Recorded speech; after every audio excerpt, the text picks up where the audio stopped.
Democrats in the U.S. House Foreign Affairs Committee, they have hit out at President Donald Trump's decision to impose tariffs on India, saying that this move threatens the U.S.-India relationship.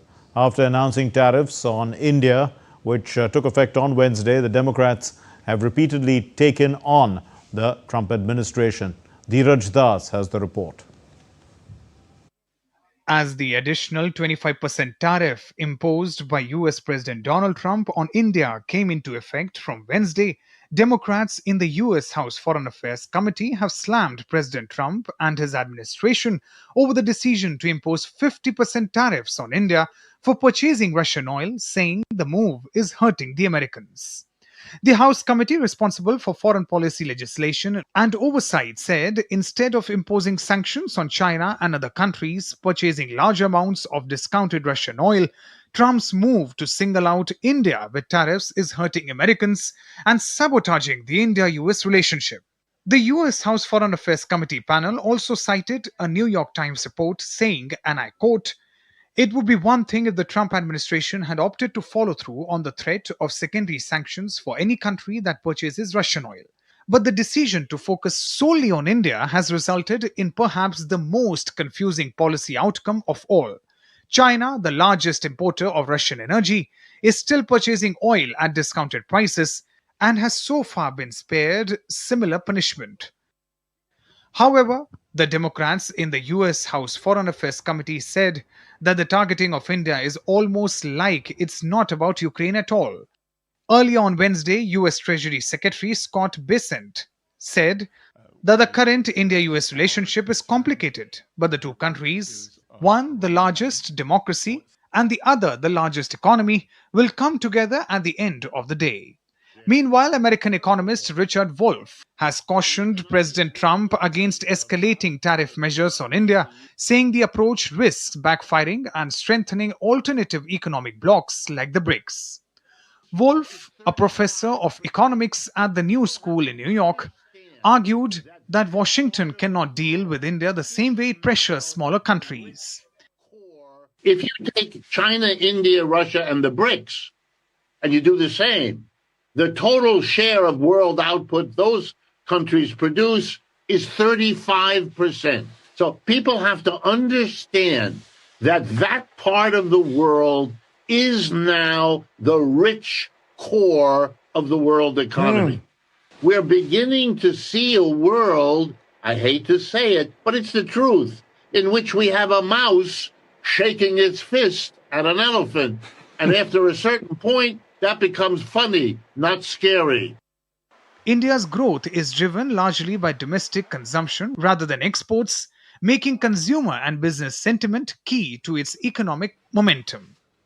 The US, through India's largest export market with 87.4 billion US dollars in goods shipped in 2024, accounts for only about 2% of India's GDP compared with private consumption, which makes up nearly 60%.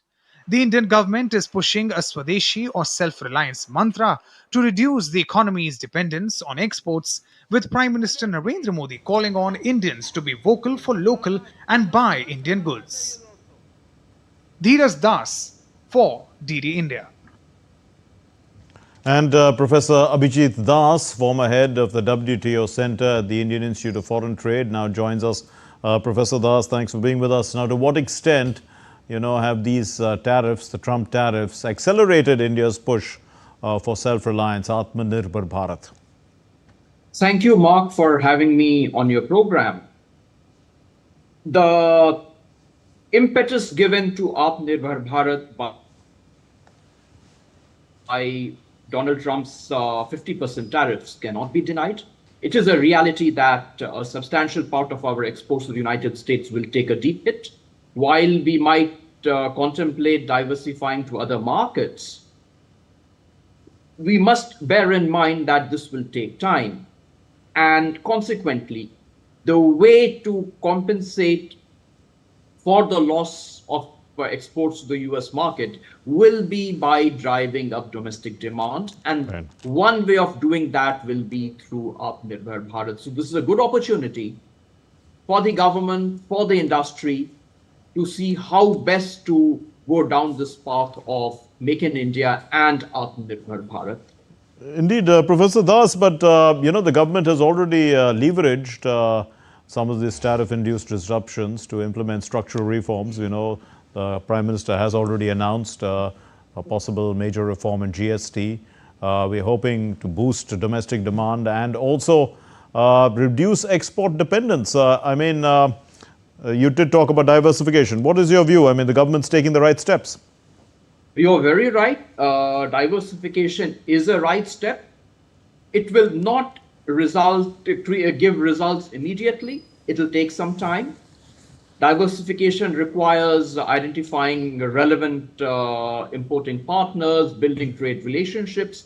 Those aspects will certainly take time, but we do require patience. Furthermore, if the market diversification strategy is based on specific products, then we do have a fair good chance of success. Of course, the hemming factors will be that many other countries who've been hit by Trump tariffs would be attempting similar strategies. But what takes Indian exports to a different pedestal is in terms of quality. And if we are able to leverage our quality, I have no doubt that we will succeed in our mission diversification away from the US market. Talking about that diversification, Professor Das, market diversification, FTAs are already in place. We are working on some. Does it help also to create a more multipolar trading order? After all, you were looking at the WTO at one point of time, and now, of course, one big power continues to try and disrupt the whole of global supply chains. There is no doubt in my mind that the trading order, which is represented by the World Trade Organization, currently is in shambles, but that doesn't mean that the WTO has become irrelevant. US, if we look at some of the bilateral deals carefully, there are elements over there which leave us in no doubt that US remains committed to the WTO. But having said that, we must remind ourselves of what the USTR Jamieson Greer said recently. He said that the United States is creating a new global trading order. This is a juncture where countries from the global south, be it India, South Africa, Brazil, they have to join hands. They have to come up with an alternative to what the US is contemplating or what the US is already doing in terms of crafting new trade rules.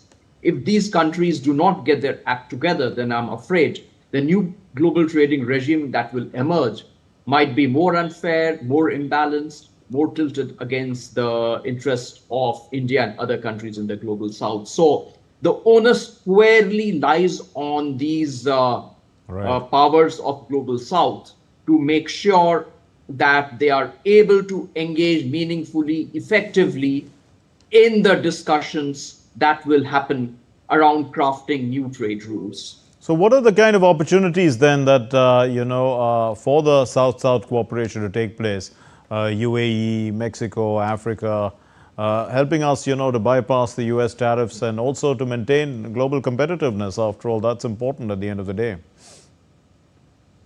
South-South cooperation has never been important before as it is today. And one very specific mechanism for South-South cooperation is something called GSTP initiative at UNCTAD, whereby developing countries amongst themselves exchange tariff concessions so as to increase market access in each other's countries. This process is being steered by UNCTAD. Unfortunately, this process has become dormant over the past quite a few years. Now is the time to revive this process of GSTP. Of course, there the big problem will be China. Countries might be threatened with getting swarmed by Chinese imports if they lower the tariffs to other developing countries. So perhaps if China behaves or agrees to be more practical, more pragmatic by denying itself the benefits of the GSTP concessions, then I do think we have a very realistic possibility, a very important opportunity to deepen South-South cooperation through concrete measures such as under the GSTP framework. Right. And on the other hand, I have already mentioned the possibility of South-South cooperation for crafting new trade rules. Finally, Professor Das, we've seen textiles, gems, seafood. These are some of our big exports.